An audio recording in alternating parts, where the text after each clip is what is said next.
ಮುಂದಿನ ಪ್ರಧಾನಮಂತ್ರಿ ನರೇಂದ್ರ ಮೋದಿ ಅವರು. ಯಾಕೆ ಸರ್ ನರೇಂದ್ರ ಮೋದಿ ಅವರು ಅಯೋಧ್ಯೆಯಲ್ಲಿ ರಾಮ ಮಂದಿರ ಕಟ್ಟಿದ್ದಾರೆ ಸರ್, ಅದೊಂದೇ ಸಾಕು ಸರ್. ಮತ್ತೆ ಇವಾಗ ಸಿಲಿಂಡರ್ ಎಲ್ಲ ಕಮ್ಮಿ ಆಯ್ತಾ ಇದೆ, ಪೆಟ್ರೋಲ್ ಡೀಸೆಲ್ ಎಲ್ಲ ಕಮ್ಮಿ ಆಗುತ್ತೆ, ಮತ್ತೆ ಅಭಿವೃದ್ಧಿ ಆಗಬೇಕು ಅಂದ್ರೆ ಅವರೇ ಬೇಕು. ಅದು ಸುಮ್ಮನೆ ಕಟ್ಕೊಡಕ್ಕೆ ಅದೊಂದು 5 ನಿಮಿಷದ ಕೆಲಸ ಅಲ್ಲ ಸರ್. ಅಷ್ಟು ವರ್ಷದಿಂದ ಕಟ್ಕೊಂಡ್ ಬರ್ತಿದ್ದಾರೆ. ಇವಾಗ ಗಳಿಗೆ ಕೂಡಿ ಬಂದಿದೆ, ಅದಕ್ಕೆ ಇವಾಗ ಗಳಿಗೆ ಕೂಡಿ ಬಂದಿರೋದಕ್ಕೆ ಅವರು ಇವಾಗ ಓಪನ್ ಮಾಡ್ತಾ ಇದ್ದಾರೆ. ಬಿಜೆಪಿಗೆ ಎಚ್ ಡಿ ಕುಮಾರಸ್ವಾಮಿ ಅವರು ಬೆಂಬಲವಾಗಿ ನಿಂತಿದ್ದಾರೆ. ಅದರಿಂದ ಬಹುಮತ ಎಲ್ಲ ಬಿಜೆಪಿಗೆ ಬರುತ್ತೆ. ಮೈಸೂರು ಭಾಗ ಇರ್ಬೋದು, ತುಮಕೂರು ಭಾಗ ಇರ್ಬೋದು, ಹಾಸನ ಆ ಕಡೆ ಎಲ್ಲ ಕುಮಾರಸ್ವಾಮಿಗೆ ಓಟ್ ಜಾಸ್ತಿ ಇರುತ್ತೆ. ಅದರಿಂದ ಅವರು ಮೈತ್ರಿ ಮಾಡ್ಕೊಂಡಿರೋ ಕುಮಾರಣ್ಣ. ರಾಜ್ಯ ಸರ್ಕಾರದ ಏನ್ ಹೇಳ್ತೀರಾ ಸರ್, ಅಷ್ಟೊಂದು ಏನ್ ಇಂಪ್ರೂವ್ಮೆಂಟ್ ಕಾಣಿಸ್ತಾ ಇಲ್ಲ, ಏನ್ ಕೆಲಸ ಮಾಡ್ತಾ ಇಲ್ಲ. ಕೇಂದ್ರದಿಂದ ಕೊಡ್ತಾರೋ 5 ಕೆಜಿ ಅಕ್ಕಿ ಕೊಡ್ತಾವ್ರೆ, ಇನ್ನೇನ್ ಕೊಡ್ತಿದಾರೆ ಅವರು. ಯೋಜನೆ ಬಂದ್ಬಿಟ್ಟು ನೋಡಿ ಹೆಂಗ್ ಕೂತಿದೀವಿ, ಆಟೋದಲ್ಲಿ ಕೂತಿದೀವಿ, ಬಿಸ್ನೆಸ್ ಇಲ್ಲ. ಮತ್ತೆ ಈ ವೈಟ್ ಟ್ಯಾಕ್ಸ್ಗಳು, ಅದರಿಂದ ನಮ್ಗೆ ಫುಲ್ ಡಲ್ ಆಗ್ಬಿಟ್ಟು ನಮ್ಗೆ ತುಂಬಾ ಲಾಸ್. ನಾವು ಬಂಡವಾಳ ಒಳ್ಳೆ ವ್ಯಕ್ತಿ ಬರುತ್ತೆ ನಮಗೆ, ಪ್ರಾಮಾಣಿಕವಾಗಿ ಕೆಲಸ ಮಾಡುವಂತ ವ್ಯಕ್ತಿ ಬೇಕು ನಮಗೆ. ಆ ಪ್ರಾಮಾಣಿಕವಾಗಿ ಕಾಣ್ತಿರೋದು ನಮಗೆ ಇದುವರೆಗೂ ಮೋದಿನೇ. ಉತ್ತರದ ರಾಜ್ಯಗಳೇನಿದೆ ಅದಕ್ಕೆ ಮಾತ್ರ ಪ್ರಾತಿನಿಧ್ಯ ಕೊಡ್ತಾ ಇದ್ದಾರೆ ಅನ್ನೋ ಮಾತು ಎಲ್ಲ ಕಡೆ ಕೊಡ್ತಿದ್ದಾರೆ. ನಮ್ಮಲ್ಲಿ ಉಪಯೋಗ ಬೇರೆ ರಾಜ್ಯ ಸರ್ಕಾರದಲ್ಲಿ ಏನು ಇಂಪ್ಲಿಮೆಂಟ್ ಮಾಡ್ತಿಲ್ಲ, ಎಲ್ಲ ಫ್ರೀ ಕೊಡ್ತಿದ್ದಾರೆ. ಅದು ಕರೆಕ್ಟ್ ಆಗಿ ಬಡವರಿಗೆ ತಲುಪ್ತಾ ಇಲ್ಲ.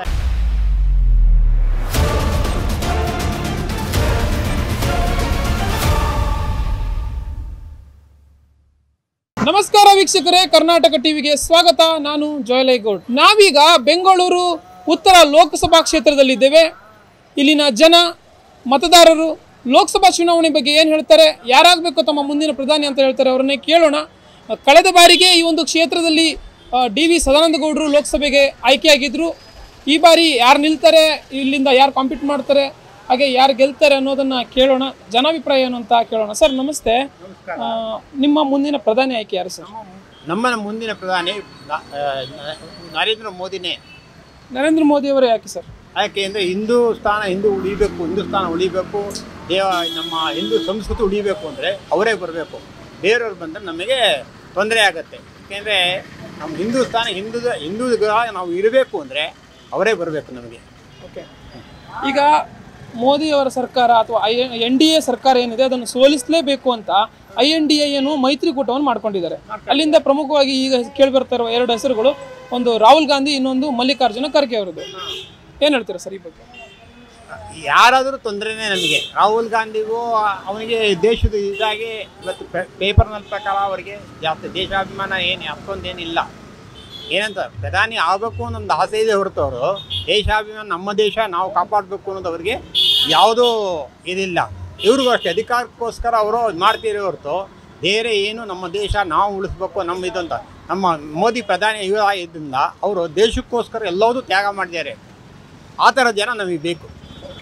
ಈಗ ಕೇಂದ್ರ ಸರ್ಕಾರದಿಂದ ದಕ್ಷಿಣದ ರಾಜ್ಯಗಳಿಗೆ ಅನ್ಯಾಯ ಆಗ್ತಿದೆ ಅನ್ನುವ ನಿಟ್ಟಿನಲ್ಲಿ ದಕ್ಷಿಣದಿಂದ ಅಂದರೆ ದಕ್ಷಿಣ ಭಾರತದಿಂದ ಯಾರಾದರೂ ನಾಯಕರು ಪ್ರಧಾನಿ ಆದರೆ ಒಳ್ಳೇದಾ, ಹೇಗೆ ಸರ್? ದಕ್ಷಿಣ ಭಾರತದಿಂದಲ್ಲ, ಒಳ್ಳೆ ವ್ಯಕ್ತಿ ಬರಕ್ಕೆ ನಮಗೆ. ಯಾವ ವ್ಯಕ್ತಿ ಅಂತ ನಮಗೆ ಪ್ರಾಮಾಣಿಕವಾಗಿ ವರ್ಕ್ ಕೆಲಸ ಮಾಡುವಂಥ ವ್ಯಕ್ತಿ ಬೇಕು ನಮಗೆ. ಆ ಪ್ರಾಮಾಣಿಕ ವರ್ಗ ಇದು ಕಾಣ್ತಿರೋದು ನಮಗೆ ಇದುವರೆಗೂ ಮೋದಿನೇ. ಬೇರೆ ಬಿಟ್ಟರೆ ಯಾರು ಕಾಣ್ತಾ ಇಲ್ಲ. ಅದು ಬಿಟ್ಟರೆ ಯೋಗಿ ಆದಿತ್ಯನಾಥ್, ಇವರಿಬ್ಬರು ಪ್ರಾಮಾಣಿಕರು ಅಂತ ಪ್ರತಿಯೊಬ್ಬರಿಗೂ ಗೊತ್ತಿದೆ.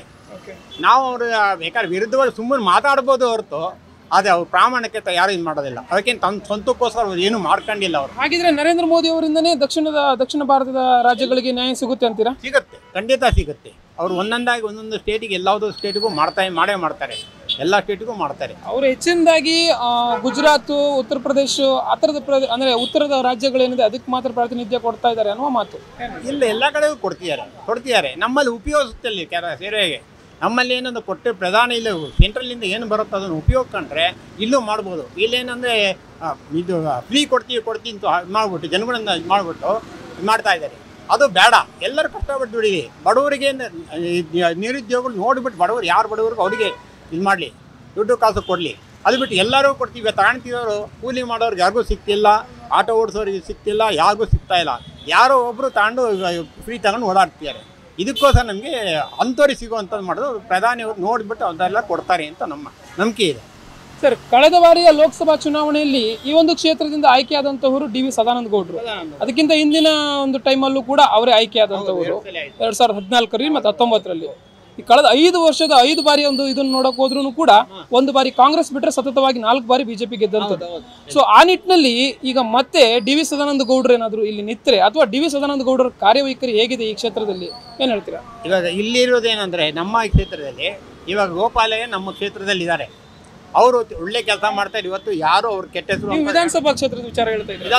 ಅಲ್ಲ, ಅದೇಂದ್ರೆ ಈ ನಮ್ಮ ಕ್ಷೇತ್ರದಲ್ಲಿ ಎಲ್ಲ ಕಡೆನೂ ಇಲ್ಲಿ BJPನೇ ಓಟ್ ಹಾಕ್ತಾರೆ. ನಮ್ಮ ಕ್ಷೇತ್ರದಲ್ಲಿ ನಾನು ಹೇಳ್ತೀನಿ, ಬೇರೆ ನಮಗೆ ಗೊತ್ತಿಲ್ಲ. ಆದರೆ ಎಲ್ಲ ಕಡೆನೂ ಒಳ್ಳೆ ಹೆಸರು ಇದೆ ಅವರಿಗೆ. ಸದಾನಂದ ಗೌಡರು ಕೆಟ್ಟ ಹೆಸರು ತಗೊಂಡಿಲ್ಲ, ಒಳ್ಳೆ ಹೆಸರು ಇದೆ. ಏನೇನು ಬೇಕಾದ್ರೆ ವಿಚಾರಿಸಿ ಬೇಕಾದ್ರೆ. ಸರ್, ಈಗ ಲೋಕಸಭೆ ವಿಚಾರದಲ್ಲಿ DV ಸದಾನಂದ ಗೌಡರಿಗೆ ಈ ಒಂದು ಕ್ಷೇತ್ರದಲ್ಲಿ ಅಷ್ಟೊಂದು ಒಳ್ಳೆಯ ಅಭಿಪ್ರಾಯಗಳಿಲ್ಲ ಜನರಿಂದ. ಯಾಕೆ ಅಂತಂದ್ರೆ ಅವರು ಕ್ಷೇತ್ರಕ್ಕೆ ಬರೋದಿಲ್ಲ, ಹಾಗೇನೆ ಕೆಲಸಗಳನ್ನು ಮಾಡಲ್ಲ, ಮತ್ತೆ ಈ ಮೋದಿ ಅವರ ಒಂದು ವರ್ಚಸ್ಸಿನಿಂದ ಮಾತ್ರ ಗೆಲ್ತಾ ಇರೋವಂಥದ್ದು. ಏನು ಹೇಳ್ತೀರಾ? ಮೋದಿ ಅವ್ರ ಕ್ಷೇತ್ರದಿಂದ ಗೆಲ್ತಿದ್ದಾರೆ. ಆದರೆ ಅವರೇನು ಮಾಡಿದ್ದಾರೆ ಅಂದ್ರೆ ಇವಾಗ ಅದು ಬಾಕಿ ವಿಷಯ ನಮಗೆ ಗೊತ್ತಿಲ್ಲ ಅವ್ರದ್ದು ಏನು ವಿಷಯ. ಅಂದರೆ ಇಲ್ಲಿರೋ MLAಗಳು MP ಗಳು ನಮಗೆ ಅವ್ರಿಗೆ ಸಪೋರ್ಟ್ ಮಾಡಿ, ಇವಾಗ MP ಗಳು MLAಗಳು ಸಪೋರ್ಟ್ ಮಾಡ್ತಿದ್ದಾರೆ. ಅದರಿಂದ ಕೆಲಸಗಳು ಆಗ್ತಾ ಇದೆ ಅಂತ ನಾವು ಅಂದ್ಕೊಂಡಿದ್ವಿ. ಈಗ ಕೃಷ್ಣ ಬೈರೇಗೌಡರು ಏನಾದರೂ ಮತ್ತೆ DV ಸದಾನಂದ ಗೌಡರ ಅಪೋಸಿಟ್ ನಿಂತರು ಕೂಡ ತಾವು ಮತ್ತೆ ನಿಮ್ಮ ಆಯ್ಕೆ DV ಸದಾನಂದ ಗೌಡರು ಆಗಿರ್ತಾರ? ಹೇಗೆ? ನಮಗೆ BJPನೇ ಆಯ್ಕೆ ಆಗಿರೋದು. ಯಾರೇ ಪಕ್ಷದ ಮೇಲೆ ಹೋಗ್ತಾ ಇದ್ದೀರಾ ನೀವು? ಮತ್ತೆ ನರೇಂದ್ರ ಮೋದಿ ಅವರ ಒಂದು ನೋಡ್ಕೊಂಡು ಅದನ್ನೇ ನರೇಂದ್ರ ಮೋದಿ ನೋಡ್ಕೊಂಡೇ ನಾವು ಹೋಗ್ತಾ ಇರೋದು. ಓಕೆ ಸರ್, ಹಾಗಿದ್ರೆ ಈಗ ಒಬ್ಬ ವ್ಯಕ್ತಿ ಅಥವಾ ಒಂದು MP ಸ್ಥಾನಕ್ಕೆ ನಿಲ್ಲಬೇಕಾದಂಥ ಅಭ್ಯರ್ಥಿ ಒಬ್ಬ ಅಂದರೆ ಪ್ರಧಾನಿ ಅಥವಾ ಒಂದು ಮುಂಚೂಣಿಯಲ್ಲಿರುವಂಥ ನಾಯಕನ ಹೆಸರನ್ನು ತೆಗೆದುಕೊಂಡು ತಾನು ಮತ ಯಾಚಿಸುವಂಥದ್ದು ಎಷ್ಟರ ಮಟ್ಟಿಗೆ ಸರಿ ಅಂತೀರಾ? ಈ ಒಂದು MP ಕ್ಯಾಂಡಿಡೇಟ್ ಮತ ಯಾಚನೆ ಮಾಡುವುದು ಅಂದರೆ ಇಲ್ಲಿ ನಿಂತ್ಕೊಳ್ಳೋ ವ್ಯಕ್ತಿ ಮೇಲೆ ಹೋಗುತ್ತೆ. ವ್ಯಕ್ತಿ ಏನಂದರೆ ಅವನು ಕೆಲಸ ಮಾಡಿ ಜನಗಳು ಚೆನ್ನಾಗಿ ಇಟ್ಕೊಂಡಿದಾಗ ಅವ್ರು ಗೆಲ್ತಾರೆ. ಸುಮ್ಮನೆ ಬಂದು ಯಾವುದೋ ಒಂದು ಟೈಮಲ್ಲಿ ಬಂದ್ಬಿಟ್ಟು ಹೋಗಿ ಕ್ಷೇತ್ರಕ್ಕೆ ಬರೆದ ಕ್ಷೇತ್ರ ಇಂಪ್ರೂವ್ಮೆಂಟ್ ಮಾಡದೇ ಇದ್ರೆ ಯಾವ ವ್ಯಕ್ತಿ ನಿಂತರೂ ಗೆಲ್ಲಲ್ಲ. ಆ ಥರ ಒಟ್ಟಾರೆಯಾಗಿ ನಿಮ್ಮ ಆಯ್ಕೆ ನರೇಂದ್ರ ಮೋದಿ ಅವರು. ನರೇಂದ್ರ ಮೋದಿ ನಮ್ಮ ಕ್ಷೇತ್ರದ ಅನುಕೂಲ ಮಾಡೋರು ನಾವು ಗೆಲ್ಲಿಸಬೇಕು ಅಂತ. ಸರಿ ಸರ್, ಈಗೇನು ರಾಮ ಮಂದಿರ ನಿರ್ಮಾಣ ಆಗಿದೆ ಅಯೋಧ್ಯೆಯಲ್ಲಿ, ಜನವರಿ 22ಕ್ಕೆ ಇದೊಂದು ಉದ್ಘಾಟನೆ ಇರೋದು. ಸೊ ಆ ನಿಟ್ಟಿನಲ್ಲಿ ಇದೊಂದು ರಾಜಕೀಯ ಕುತಂತ್ರ. ಯಾಕೆ ಅಂತಂದ್ರೆ ಚುನಾವಣೆ ಸಮೀಪಿಸ್ತಾ ಇರುವಂಥ ಸಂದರ್ಭದಲ್ಲಿ ಅಥವಾ ಚುನಾವಣೆಯ ವರ್ಷವೇ, ಚುನಾವಣೆಗೆ ಇನ್ನೇನು ಕೆಲವೇ ತಿಂಗಳು ಬಾಕಿ ಇರೋ ಸಂದರ್ಭದಲ್ಲಿ ಈ ಒಂದು ರಾಮ ಮಂದಿರವನ್ನು ಉದ್ಘಾಟನೆ ಮಾಡ್ತಾ ಇದ್ದಾರೆ ಅನ್ನೋದು ಏನು ಹೇಳ್ತೀರಾ? ರಾಮ ಮಂದಿರ ಮೊದಲು ಇವತ್ತಿನಿಂದ ಅಲ್ವಲ್ಲ, ಅದು ಎಷ್ಟೋ ವರ್ಷದಿಂದ ಅದು ಮಾಡಬೇಕು. BJP ಸರ್ಕಾರ ಬಂದ ನಾವು ರಾಮ ಮಂದಿರ ನಿರ್ಮಾಣ ಮಾಡ್ತೀವಿ ಅಂತ ಅವತ್ತು ಹೇಳಿದ್ರು. ಆದ್ವಾನಿ ಇದ್ದಂತೆ ಆ ಕಾಲದಿಂದನೇ ಬಂದಿತ್ತದು. ಇವರು ವಿರೋಧ ಪಕ್ಷರೇ ನೀವು ಮಾಡಿಲ್ಲ ಅಂತ 2 ಸಲಿಂದ ಗಲಾಟೆ ಮಾಡಿದ್ರು. ಅದಕ್ಕೆ ನರೇಂದ್ರ ಮೋದಿ ಪ್ರಧಾನಿ ಆದಮೇಲೆ ಅದಕ್ಕೆ ಸ್ಟೆಪ್ ತಗೊಂಡ್ರು. ಅಲ್ಲಿ ಆದಿತ್ಯನಾಥ್ ಅದಕ್ಕೆ ಎಲ್ಲರೂ ಜನಗಳೆಲ್ಲ ಸಪೋರ್ಟ್ ಕೊಟ್ಟರಿಂದ ಇವತ್ತು ಹಿಂದೂಗಳೆಲ್ಲ ಸಪೋರ್ಟ್ ಕೊಟ್ಟಿದ್ದರಿಂದ ರಾಮ ಮಂದಿರ ನಿರ್ಮಾಣ ಆಗ್ತಿದೆ. ಅದನ್ನು ರಾಮ ಮಂದಿರವನ್ನು ಏನು ಒಂದು ಉದ್ಘಾಟನೆ ಮಾಡ್ತಾ ಇರೋವಂಥದ್ದು ಆ ಒಂದು ವಿಚಾರಕ್ಕೆ ಮಾತ್ರ ಇರುವಂಥದ್ದು. ಈಗ ಅಂದರೆ ಪ್ರಸ್ತುತವಾಗಿ ಒಂದು ಟೀಕೆ ಕೇಳಿ ಬರ್ತಾ ಇರೋದು ಚುನಾವಣೆ ವರ್ಷದಲ್ಲಿ ಉದ್ಘಾಟನೆ ಆಗ್ತಾ ಇದೆ ಅಂತ. ರಾಮ ಮಂದಿರ ನಿರ್ಮಾಣದ ಬಗ್ಗೆ ಯಾರದ್ದು ತಕರಾರಿಲ್ಲ. ಈ ಬಗ್ಗೆ ಏನು ಹೇಳ್ತೀರಾ? ಇದೊಂದು ಮತವನ್ನು ಸೆಳೆಯುವ ತಂತ್ರವೋ ರಾಜಕೀಯ ಕುತಂತ್ರವೋ ಏನು ಹೇಳ್ತೀರಾ? ಏನು ರಾಜಕೀಯ ಅದು ನಮ್ಗೆ ಅದೇನು ಆ ಥರದ್ದೇನು ಅಭಿಮಾನ ಇದೇ ಇಲ್ಲ ನಮಗೆ, ಅದರ ಮೇಲೆ ಡೌಟೇ ಇಲ್ಲ. ಓಕೆ ಸರಿ, ಹಾಗಿದ್ರೆ ಪ್ರಸ್ತುತ ರಾಜ್ಯ ಸರ್ಕಾರದ ವಿಚಾರವಾಗಿ ಏನು ಹೇಳ್ತೀರಾ? ರಾಜ್ಯ ಸರ್ಕಾರ ವಿಚಾರವಾಗಿ ಇವಾಗ ಏನಂದರೆ ರಾಜ್ಯ ಸರ್ಕಾರದಲ್ಲಿ ಏನು ಇಂಪ್ಲಿಮೆಂಟ್ ಮಾಡ್ತಿಲ್ಲ, ಎಲ್ಲ ಫ್ರೀ ಕೊಡ್ತಿದ್ದಾರೆ. ಅದು ಕರೆಕ್ಟಾಗಿ ಬಡವರಿಗೆ ನಿರುದ್ಯೋಗಿಗಳು ಬಡವರಿಗೆ ತಲುಪ್ತಾ ಇಲ್ಲ. ಯಾವುದೋ ಒಂದು ಇದಕ್ಕೆ ತಲುಪ್ತಾ ಇದೆ ನಮ್ಮ ಅಭಿಪ್ರಾಯ ಅಷ್ಟೇ ಹೊರತು ಬೇರೆ ಇನ್ನೇನಿಲ್ಲ. ಬೇರೆ ಏನು ನಾವು ಹೇಳೋಕ್ಕಾಗಲ್ಲ ಅದು ವಿಷಯವಾಗಿ. ಪಂಚ ಯೋಜನೆಗಳು ಏನು ಈಗ ಜಾರಿಯಲ್ಲಿದೆ, ಕಾಂಗ್ರೆಸ್ ಸರ್ಕಾರ ಜಾರಿಗೊಳಿಸಿರುವಂಥದ್ದು, ಈ ಒಂದು ಯೋಜನೆಗಳ ಪೈಕಿ ಅಂದರೆ ಈ ಎಲ್ಲ ಯೋಜನೆಗಳನ್ನು ತೆಗೆದುಕೊಂಡ್ರು ಇದರ ಅನುಕೂಲ ಇದೆಯಾ ಇಲ್ವಾ ಸರ್ ಜನಕ್ಕೆ? ಅನುಕೂಲ ಮಾಡಿರಿದೆ, ಮಾಡ್ತಾ ಇದ್ರೆ ಇದೆ. ಇವಾಗ ರೋಡ್ ರಿಪೇರಿ ಮಾಡ್ತೀವಿ, ಜನಗಳಿಗೆ ಅನುಕೂಲ ಮಾಡಿ. ಆ ಉಚಿತ ಯೋಜನೆಗಳದ ಅನುಕೂಲ ಇದೆಯಾ? ನಮಸ್ತೆ ಸರ್, ನಿಮ್ಮ ಮುಂದಿನ ಪ್ರಧಾನಿ ಆಯ್ಕೆ ಯಾರು? ನಮ್ಮ ಮುಂದಿನ ಪ್ರಧಾನಮಂತ್ರಿ ನರೇಂದ್ರ ಮೋದಿ ಅವರು. ಯಾಕೆ ಸರ್ ನರೇಂದ್ರ ಮೋದಿ ಅವರು ಯಾಕೆ? ಸಾಕು ಸರ್, ಇವಾಗ ರಾಮ ಮಂದಿರ ಅಯೋಧ್ಯೆಯಲ್ಲಿ ರಾಮ ಮಂದಿರ ಕಟ್ಟಿದ್ದಾರೆ ಸರ್, ಅದೊಂದೇ ಸಾಕು ಸರ್. ಮತ್ತೆ ಇವಾಗ ಸಿಲಿಂಡರ್ ಎಲ್ಲ ಕಮ್ಮಿ ಆಯ್ತಾ ಇದೆ, ಪೆಟ್ರೋಲ್ ಡೀಸೆಲ್ ಎಲ್ಲ ಕಮ್ಮಿ ಆಗುತ್ತೆ. ಮುಂದೆ ಅಭಿವೃದ್ಧಿ ಆಗಬೇಕು ಅಂದ್ರೆ ಅವರೇ ಬೇಕು ನಮಗೆ. ಓಕೆ, ಈಗ ರಾಮ ಮಂದಿರದ ವಿಚಾರ ಹೇಳಿದ್ರಿ. ರಾಮ ಮಂದಿರ ಜನವರಿ 22ಕ್ಕೆ ಉದ್ಘಾಟನೆ ಆಗ್ತಾ ಇದೆ. ಇದು ಕೂಡ ಒಂದು ರಾಜಕೀಯ ಕುತಂತ್ರ. ಯಾಕೆಂದ್ರೆ ಮತಗಳನ್ನು ಸೆಳೆಯುವ ತಂತ್ರ ಅಂತ ಹೇಳ್ತಾ ಇದ್ದಾರೆ. ಯಾಕೆಂತಂದ್ರೆ ಚುನಾವಣೆ ವರ್ಷ, ಅದರಲ್ಲೂ ಕೆಲವೇ ತಿಂಗಳುಗಳು ಬಾಕಿ ಇರೋ ಸಮಯದಲ್ಲಿ ಚುನಾವಣೆ ಹತ್ತಿರ ಇಟ್ಕೊಂಡು ಇವ್ರು ಮಾಡ್ತಾ ಇರೋದು ಮತಗಳನ್ನು ಸೆಳೆಯುವ ತಂತ್ರ ಅಂತ.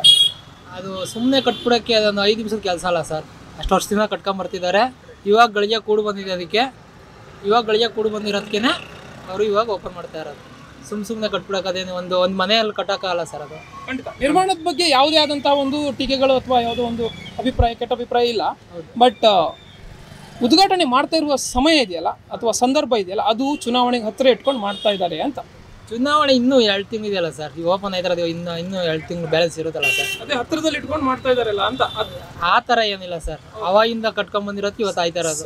ಇವಾಗ ಒಂದು ಮನೆ ಕಟ್ಟಬೇಕು ಅಂದ್ರೆ 1 ವರ್ಷ ಬೇಕು, ಇದು ಒಂದು 5 ವರ್ಷದಿಂದ ಕಟ್ತಾ ಇದಾರಲ್ವಾ, ಅದಕ್ಕೆ ಇವಾಗ ಬಂದಿದೆ, ಶುಭಗಳಿಗೆ ಇವಾಗ ಬಂದಿದೆ ಅದಕ್ಕೆ. ಹಾಗಿದ್ರೆ ಈಗ ಮತ್ತೆ ನರೇಂದ್ರ ಮೋದಿ ಅವರು ಪ್ರಧಾನಿ ಆಗಲಿ ಅಂತ ಹೇಳಿದ್ರಿ, 2 ಅವಧಿಗೆ ಅವರು ಪ್ರಧಾನಿ ಆಗಿದ್ರು, 3ನೇ ಅವಧಿಗೂ ಮತ್ತೆ ಯಾಕೆ ಮುಂದುವರಿಬೇಕು ಅಂತೀರಾ? ಇಂಪ್ರೂವ್ಮೆಂಟ್ ಹಂಗಿದೆ ಸರ್, ರಾಜ್ಯದಲ್ಲಿ ಇಂಪ್ರೂವ್ಮೆಂಟ್ ಹಂಗಿದೆ.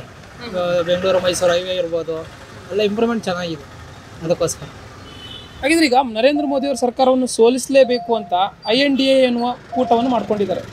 ಈ ಒಂದು ಮೈತ್ರಿ ಈ ಒಂದು NDA ಸರ್ಕಾರದ ವಿರುದ್ಧ ಅಂತಂದರೆ ಏನಾದರೂ ಪ್ರಬಲವಾಗಿ ಸ್ಪರ್ಧಿಸಿ ಗೆಲ್ಲುವಂಥ ಸಾಧ್ಯತೆಗಳು ಇದೆಯಾ? ಟಕ್ಕರ್ ಕೊಡುವಂಥ ಸಾಧ್ಯತೆ ಇದೆಯಾ? ಇವಾಗ BJPಗೆ ನಮ್ಮ HD ಕುಮಾರಸ್ವಾಮಿ ಅವರು ಬೆಂಬಲವಾಗಿ ನಿಂತಿದ್ದಾರೆ, ಅದರಿಂದ ಬಹುಮತ ಎಲ್ಲ BJPಗೆ ಬರೋದು. ಓಕೆ, ನೀವು ರಾಜ್ಯದಲ್ಲಿ ಈಗ ಕುಮಾರಸ್ವಾಮಿ ಅವರು ಅಂತಂದ್ರೆ JDS ಮತ್ತು BJP ಮೈತ್ರಿ ಬಗ್ಗೆ ಬಂದ್ರಿ. ಹಾಗಿದ್ರೆ ಈ ಮೈತ್ರಿ ಸಕ್ಸಸ್ ಆಗುತ್ತೆ ಅಂತೀರಾ? ಆಗುತ್ತೆ, ಖಂಡಿತ ಆಗುತ್ತೆ. ಜನಕ್ಕೆ ಕುಮಾರಸ್ವಾಮಿಗೆ ಓಟ್ ಇದೆ ಸರ್, ಫುಲ್ ಓಟ್ ಇದೆ, ಮೆಜಾರಿಟಿ ಬರಲಿಲ್ಲ ಅಷ್ಟೇ, ಕ್ಯಾಂಡಿಡೇಟ್ಸ್ ಅಷ್ಟು ಗೆಲ್ಲಿಲ್ಲ ಅಷ್ಟೇ, ಓಟು ಸಿಕ್ಕಾಬಿಟ್ಟೆ ಓಟ್ ಇದೆ ಅವ್ರಿಗೆ. ಊರ ಕಡೆ ಇವಾಗ ಮೈಸೂರು ಭಾಗ ಇರ್ಬೋದು, ತುಮಕೂರು ಭಾಗ ಇರ್ಬೋದು, ಹಾಸನ ಆ ಕಡೆ ಎಲ್ಲ ನಮ್ಮ ಕುಮಾರಸ್ವಾಮಿಗೆ ಓಟ್ ಜಾಸ್ತಿ ಇರೋದು, ಅದರಿಂದ ಅವರು ಮೈತ್ರಿ ಮಾಡ್ಕೊಂಡಿರೋದು ಕುಮಾರಣ್ಣನ. ಇವಾಗ ಹುಲಿಗೆ ಅವ್ರಿಗೆ ಒಂಥರ ಬಲ ಸಿಕ್ಕಿದೆ, ಇವಾಗ ಚೆನ್ನಾಗಿದೆ. ಹಾಗಿದ್ರೆ ಯಾವ ಊರು ನಿಮ್ಮದು? ಯಾವ ಊರು ಪ್ರಾಪರ್? ನಮ್ದು ರಾಮನಗರ ಸರ್. ಪ್ರಾಪರ್ ರಾಮನಗರ, ಹೌದು. ಓಕೆ, ಹಾಗಿದ್ರೆ ಬೆಂಗಳೂರು ಗ್ರಾಮಾಂತರ ಒಂದು ಲೋಕಸಭಾ ಕ್ಷೇತ್ರವನ್ನು ಗಮನಿಸುವುದಾದ್ರೆ ಈಗ DK ಸುರೇಶ್ ಅವರು ಇದ್ದಾರೆ MP ಆಗಿ. ಸೊ ಈಗ ಅಲ್ಲಿ ಕುಮಾರಸ್ವಾಮಿ ಅವರು ಅಥವಾ CP ಯೋಗೇಶ್ವರ್ ಅನ್ನೋ ಅಂತ ಇದಿದೆ ಮೈತ್ರಿಯಿಂದ. ಸೊ ನಿಮ್ಮ ಪ್ರಕಾರ ಯಾರು ನಿಲ್ಬೇಕು, ಯಾಕೆ ನಿಲ್ಬೇಕು, ಮತ್ತೆ ಯಾರು ನಿಂತ್ರೆ ಬೆಟರ್ ಅಂತೀರಾ? ಇವಾಗ 2 ಇದರಿಂದನೂ DK ಸುರೇಶ ಬಂದಿರೋದು ಕೆಲ್ಸಗಳು ಮಾಡಿದ್ದಾರೆ, ಇಲ್ಲ ಅಂತ ಹೇಳಲ್ಲ. ಅಂದ್ರೆ ಹಳ್ಳಿ ಕಡೆ ಆ ಥರ ಮಾಡಿದ್ದಾರೆ, ಲೋಕಸಭೆಯಲ್ಲಿ ಹೇಳೋಕ್ಕಾಗಲ್ಲ. ಇನ್ನೂ ಬೇಕಾದ್ರೆ ಇದರಲ್ಲೇ ಆದರೆ ವಿಧಾನಸಭೆಯಲ್ಲಿ ಆದರೆ ಈ ಥರ ಆಯಿತು ಅಂತ ಹೇಳ್ಬೋದು. ಲೋಕಸಭೆಯಲ್ಲಿ ಚೆನ್ನಾಗಿ ಕೆಲಸ ಮಾಡಿದ್ದಾರೆ. ಹಾಗಿದ್ರೆ DK ಸುರೇಶ್ ಅವರ ಕಾರ್ಯವೈಖರಿಯನ್ನು ತಾವು ಮೆಚ್ಕೊಂಡಿದ್ದೀರಾ? ಹೌದು, ಚೆನ್ನಾಗಿದೆ, ಕೆಲಸ ಚೆನ್ನಾಗಿದೆ. ಇವಾಗ ನಮ್ಮ ಊರ ಕಡೆ ಎಲ್ಲ ಟಾರು ಕಾಂಕ್ರೀಟ್ ಎಲ್ಲ ಹಾಕ್ಸಿದ್ದಾರೆ, ಚೆನ್ನಾಗಿ ಮಾಡ್ತಾ ಇದ್ದಾರೆ, ಇಂಪ್ರೂವ್ಮೆಂಟ್ ಮಾಡಿದ್ದಾರೆ. ಹಾಗಿದ್ರೆ ಮತ್ತೆ ಅವರೇ ಗೆಲ್ಲುವ ನಿರೀಕ್ಷೆ ಇದೆ ಅಂತೀರಾ? ಅಂದರೆ ಅದ್ರ ಮೇಲೆ ಕ್ಯಾಂಡಿಡೇಟ್ ಮೇಲೆ ಡಿಪೆಂಡು. ಇವಾಗ ಕುಮಾರಣ್ಣ ನಿಂತ್ಕೊಂಡ್ರೆ ಕುಮಾರಣ್ಣನೇ ಗೆಲ್ಲೋದಲ್ಲಿ, ಆ ಥರ. ಆವಾಗ DK ನಿಂತ್ಕೊಂಡ್ರೆ ಕುಮಾರಣ್ಣನೇ ಗೆಲ್ಲೋದಲ್ಲಿ 100%. ಅಂದ್ರೆ ಅವ್ರು ಅಲ್ಲಿ ನಿಲ್ತಾರೆ ಏನೋ ಗೊತ್ತಿಲ್ಲ, ಕ್ಯಾಂಡಿಡೇಟ್ ಅನೌನ್ಸ್ಮೆಂಟ್ ಆದ್ಮೇಲೆ ಗೊತ್ತಾಗುತ್ತೆ ಪಿಕ್ಚರ್. ಈಗ ಮೈತ್ರಿ ಮಾಡ್ಕೊಂಡ್ಬಿಟ್ಟಿದ್ದಾರೆ, CP ಯೋಗೇಶ್ವರ್ ಅವ್ರಿಗೂ ಒಂದು ಚಾನ್ಸ್ ಇದೆ ಅಲ್ಲಿ BJPಯಿಂದ. ಹೇಳಕ್ಕಾಗಲ್ಲ, ನೋಡ್ಬೇಕು. ಹೌದು. ಓಕೆ, ಸೊ ಈಗ ನಿಮ್ಮ ಕ್ಷೇತ್ರದಲ್ಲಿ DK ಸುರೇಶ್ ಅವರು ಏನಿದ್ದಾರೆ, ಅವರು ನೀವು ಪಕ್ಷ ಮರೆತು ಅಂತಂದ್ರೆ ಅಭಿವೃದ್ಧಿ ಕೆಲಸಗಳನ್ನು ಮಾಡ್ತಾ ಇದ್ದಾರೆ ಅಂತ ಹೇಳ್ತಿದ್ದೀರಾ. ಈ ನಿಟ್ಟಿನಲ್ಲಿ ನೀವು ಒಂದು ಚುನಾವಣೆಗೆ ವೋಟಿಂಗನ್ನು ಯಾವ ಆಧಾರದ ಮೇಲೆ ಮಾಡ್ತೀರಾ? ವ್ಯಕ್ತಿ ಆಧಾರದ ಮೇಲೆ ಮಾಡ್ತೀರಾ, ಪಕ್ಷದ ಆಧಾರದ ಮೇಲೆ? ಇವಾಗ JDS ಮೈತ್ರಿ ಮತ್ತು BJP ಮೈತ್ರಿ ಅಂದಮೇಲೆ JDS ಜಾಸ್ತಿ ಕೆಲಸ ಮಾಡಿರೋದಲ್ಲ. ಇವಾಗ ವಿಧಾನಸೌಧ ಆಗಿರ್ಬೋದು, ಹಾಸ್ಪಿಟ್ಲ್ ಆಗಿರ್ಬೋದು, ಪೊಲೀಸ್ ಭವನ ಆಗಿರ್ಬೋದು, ಎಲ್ಲ ಅವರೇ ಇಂಪ್ರೂವ್ಮೆಂಟ್ ಮಾಡಿರೋದು ಕುಮಾರಸ್ವಾಮಿ ಅವರೇ. ಅದರಿಂದ ಗ್ರಾಮಾಂತರ ಹೆಚ್ಚು ಕಮ್ಮಿ JDS ಕಡೆನೇ ಜಾಸ್ತಿ ಒಲವು. ಇವಾಗ BJPನೂ ಇರುತ್ತಲ್ವಾ, ಅದರಿಂದ CP ಯೋಗೇಶ್ವರ ಗೆದ್ರು ಗೆಲ್ಬೋದು, ಹೇಳೋಕ್ಕಾಗಲ್ಲ. ಕುಮಾರಣ್ಣ ಫುಲ್ ಸಪೋರ್ಟ್ ಮಾಡ್ಬೇಕು ಇವಾಗ ಅಷ್ಟೇ. ಹಾಗಿದ್ರೆ ಪ್ರಸ್ತುತ ರಾಜ್ಯ ಸರ್ಕಾರದ ವಿಚಾರವಾಗಿ ಏನು ಹೇಳ್ತೀರಾ? ರಾಜ್ಯ ಸರ್ಕಾರದ ಏನು ಹೇಳ್ತೀರಾ ಸರ್, ಅಷ್ಟೊಂದೇನು ಇಂಪ್ರೂವ್ಮೆಂಟ್ ಕಾಣಿಸ್ತಾ ಇಲ್ಲ ರಾಜ್ಯ ಸರ್ಕಾರದ್ದು. ಎಲ್ಲಿ ಟಾರು ಗೀರು ಯಾರು ರೋಡು ಏನು ಕೆಲಸ ಮಾಡ್ತಾ ಇಲ್ಲ. ಬಸ್ ಫ್ರೀ ಬಿಟ್ಟಿರೋದು ಅಷ್ಟೇ ನೋಡಿ, ನಮಗೂ ಎಫೆಕ್ಟ್ ಆಟೋದವ್ರಿಗೆ. ಇವಾಗ ಸ್ಕೂಟ್ರ್ ಬಿಟ್ಟಿದ್ದಾರೆ, ಅದರಿಂದನೂ ಎಫೆಕ್ಟು. ನಮಗೆ ತಲೆ ಮೇಲೆ ಇದನ್ನ ಎಳೆದಿದ್ದಾರೆ ಅಷ್ಟೇ. ಸರ್, ನಿಮ್ಮ ಆಟೋದವ್ರದ್ದು ಪ್ರತಿಯೊಬ್ಬರದ್ದು ಹೆಚ್ಚಿನದಾಗಿ ಕಂಪ್ಲೇಂಟ್ ಏನಪ್ಪ ಅಂದರೆ ಈ ಒಂದು ಶಕ್ತಿ ಯೋಜನೆ ಏನಿದೆ, ಬಸ್ ಫ್ರೀ ಇದೆ, ಅದ್ರ ವಿಚಾರವಾಗಿ ಹೆಚ್ಚಿನದಾಗಿ ನೀವು ನಿರಾಸರಾಗಿದ್ದ. ಸೊ ಉಳಿದಂಥ ಯೋಜನೆಗಳು ಪರವಾಗಿಲ್ವಾ? ಹಾಗಿದ್ರೆ ಈ ಒಂದು ಶಕ್ತಿ ಯೋಜನೆ ಹೊರತುಪಡಿಸಿ ಇನ್ಯಾಪ್ರೆ ಸರ್, ಕೇಂದ್ರದಿಂದ ಕೊಡ್ತಾರೋ 5 kg ಅಕ್ಕಿ ಕೊಡ್ತಾವ್ರೆ, ಇನ್ನೇನು ಕೊಡ್ತಿದ್ದಾರೆ ಅವರು? ಇವಾಗ ಏನೋ ಭವಿಷ್ಯ ನಿಧಿ ಅಂತ ಇವಾಗ ಕೊಡ್ತಿದ್ದಾರೆ. ಆಮೇಲೆ ಇವಾಗ ನಮ್ಮ ಶಕ್ತಿ ಯೋಜನೆ ಬಂದ್ಬಿಟ್ಟು ನೋಡಿ ಹೆಂಗೆ ಕೂತಿದ್ದೀವಿ, ಇಲ್ಲಿ ಆಟೋದಲ್ಲಿ ಕೂತಿದ್ದೀವಿ, ಬಿಸ್ನೆಸ್ಸೇ ಇಲ್ಲ. ಮತ್ತು ಈ ವೈಟ್ ಸ್ಕೂಟ್ರ್ಗಳು ಬಿಟ್ಬಿಟ್ಟಿದ್ದಾರೆ, ವೈಟ್ ಟ್ಯಾಕ್ಸಿಗಳು, ಅದರಿಂದ ನಮಗೆ ಫುಲ್ಲು ಡಲ್ ಆಗ್ಬಿಟ್ಟಿದೆ. ಒಟ್ಟಾರೆಯಾಗಿ ಈ ಯೋಜನೆಗಳ ಏನೋ ಒಂದು 5 ಗ್ಯಾರಂಟಿ ಏನಿದೆ ಅದರ ಅನುಕೂಲ ಇಲ್ವಾ ಹಾಗಿದ್ರೆ ಜನಕ್ಕೆ? ಇದು ಜಾಸ್ತಿ ದಿವಸ ಇರಲ್ಲ ಸರ್, ಲೋಕಸಭೆ ಅಷ್ಟೇ ಲಾಸ್ಟ್ ಇದು, ನಾವೇ ಹೇಳ್ತಾ ಇದ್ದೀವಿ. ಅದು ಬಿಟ್ರೆ ಇನ್ನು ಇವರು ಮುಂದಕ್ಕೂ ತಗೊಂಡೋಗ್ತಾರೆ ಅನ್ನೋ ಗ್ಯಾರಂಟಿ ಇಲ್ಲ. ಅನುಕೂಲ ಇದೆ ಬಟ್ ನಡೆಯಲ್ಲ ಅಂತ ಮುಂದೆ ನೀವು ಅನುಕೂಲ ಅಲ್ಲ ಸರ್. ಇವಾಗ ಒಂದು ಬಸ್ ಹತ್ಬೇಕು ಅಂದ್ರೆ ಗಂಡಸ್ರಿಗೆ ಸೀಟೇ ಇರಲ್ಲ ಸರ್. ಹೆಣ್ಮಕ್ಳುಗಳೆಲ್ಲ ಸುಮ್ಮನೆ ಪಾಪ ಎತ್ಕೊಂಡಿರೋರೆಲ್ಲ ಹಿಂಸೆನೆ. ವಯಸ್ಸಾಗಿರೋರಿಗೆ ಮತ್ತೆ ಸ್ಕೂಲ್ ಬೇಡವಾಗಿತ್ತ ಈ ಯೋಜನೆ? ಬೇಡವಾಗಿತ್ತು ಸರ್. ನಮಗೆ ನಮ್ಮ ಆಟೋ ಡಿಪಾರ್ಟ್ಮೆಂಟ್ ಲೆಕ್ಕ ಹಾಕೊಂಡ್ರೆ ಇದು ನಮ್ಗೆ ತುಂಬ ಲಾಸ್. ಇವಾಗ ನಾವು ಬಂಡವಾಳ ಹಾಕಿದ್ವಲ್ಲ ಸರ್, ನಾವು ಏನೇನು ಕಟ್ಬೇಕು, ಲೋನ್ಗಳು ಎಲ್ಲ ಕಟ್ಕೊಂಡು ಫ್ಯಾಮಿಲಿ ಹೆಂಗೆ ಸಾಕ್ಬೇಕು ನಾವು? ಅವ್ರಿಗೆ ಗೊತ್ತಾಗಲ್ವ? ಅವ್ರಿಗೆ ಎಲ್ಲ ಯೋಚನೆ ಮಾಡೋಕ್ಕಲ್ಲ. ಇಷ್ಟಿಲ್ಲ ಅಂದರೆ ಇಷ್ಟು ಅಂತ ತಿಂಗಳಿಗೆ ಇಷ್ಟು ಅಂತ ಒಂದು ಇವಾಗ ಯಡಿಯೂರಪ್ಪ ಅವಾಗ ಕೊರೋನಾ ಬಂದಾಗ ಕೊಟ್ಟಿದ್ರು, ಸರಿನಾ? 5,000 ಕೊಟ್ಟಿದ್ರು ಸರಿನಾ? ಇವಾಗಲೂ 5,000 ತಿಂಗಳಿಗೆ ಹಾಕ್ಬಿಟ್ಟು ಫ್ರೀನಾರ ಮಾಡ್ಕೊಳ್ಳಿ, ನಿಲ್ಸ್ಕೊಳ್ಳಾರ ನಿಂತ್ಕೊಳ್ಳಿ, ನಮ್ಗೇನಾಗಬೇಕು? ಇವಾಗ ನಮ್ಮ ಟೈಮಲ್ಲಿ ಹೊಡಿಯಲ್ವ? ಇವಾಗ ನಾವು ಓಟ್ ಹಾಕಲ್ವ ಹಂಗಾದ್ರೆ ಅವ್ರಿಗೆ? ನಾವು ಓಟ್ ಹಾಕಲ್ವ? ನಮ್ಗೆ ಹೆಂಡತಿ ಮಕ್ಳು ಇರಲ್ವ ಹಂಗಾದ್ರೆ? ಇವಾಗ ನಾವು ಆಟೋದಲ್ಲಿ ಕೂತ್ಕೊಂಡ್ರೆ ಇವಾಗ ಗೋಪಾಲಯ್ಯ ಇಂಥ ಕ್ಯಾಂಡಿಡೇಟು ಅಂತ ಪಕ್ಕ ಎಲ್ಲರಿಗೂ ಇಡೀ ಒಂದು 10 ಜನ ಕೇಳ್ಕೊಬರ್ತೀವಿ, ಇವನು 20 ಜನ ಕೇಳ್ಕೊಬರ್ತಾರೆ, ಸರಿನಾ? ಅದರಿಂದ ಇವಾಗ ಗೋಪಾಲಯ್ಯ ಅವ್ರು ನಮ್ಮ ಟ್ರೀಟ್ ಮಾಡೋದು ಯಾವ ಥರ ಇರುತ್ತೆ ಗೊತ್ತಾ? ಇವಾಗ ಆಟೋದವರಪ್ಪ ನನ್ನ ಮನೆ ಹೇಳಿದ ತಕ್ಷಣ ತೋರಿಸ್ತಾರೆ ಹುಡುಗರು, ಆಟೋದವರು ಅಂದ್ಬಿಟ್ಟು ನಮ್ಮ ಮೇಲೆ ಎಷ್ಟು ಪ್ರೀತಿ ಇಟ್ಕೊಂಡವ್ರು ಗೊತ್ತಾ? ಆ ಥರ ಇರಬೇಕು MLAಗಳು ಅಂದರೆ.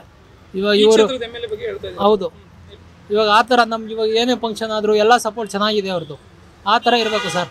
ಇವಾಗ ನಮ್ಮ ಹೊಟ್ಟೆ ಮೇಲೆ ಹೊಡೆದ್ಬಿಟ್ಟು ಇವರು ಫ್ರೀ ಮಾಡ್ತೀನಿ, ಅದು ಕೊಟ್ಟಿದ್ನಿ, ಇದು ಕೊಟ್ಟಿದ್ನಿ ಅಂದರೆ ಏನು ಪ್ರಯೋಜನ ಇಲ್ಲ. ಆಟೋದವರಿಂದ ಸುದ್ದಿ ಆಗಬೇಕು ಅಂದರೆ ಆಟೋದ ಹಿಂದೆಗಡೆ ಪೋಸ್ಟ್ ಹಾಕೊಂಡು ಓಡಾಡ್ತೀವಿ ಪ್ರೀತಿ ಇದ್ದರೆ. ಈ ಥರ ಮಾಡಿದ್ರೆ ಯಾರು ಹಾಕೊಂಡು ಓಡಾಡ್ತಾರೆ? ಎಲ್ಲ ಬೈಕೊಂಡು ಓಡಾಡ್ತಾರೆ ಅಷ್ಟೇ. ಸರಿ, ಹಾಗಿದ್ರೆ ಒಟ್ಟಾರೆಯಾಗಿ ರಾಜ್ಯ ಸರ್ಕಾರ ಮತ್ತು ಕೇಂದ್ರ ಸರ್ಕಾರ ಜನಪರವಾಗಿ ಯಾವೆಲ್ಲ ಕೆಲಸಗಳನ್ನು ಮಾಡಬೇಕು ಅಂತೀರಾ? ಫಸ್ಟ್ ಈ ಫ್ರೀ ಇರೋದೆಲ್ಲ ನಿಲ್ಲಿಸ್ಬಿಡ್ಬೇಕು ಸರ್. Okay, fine.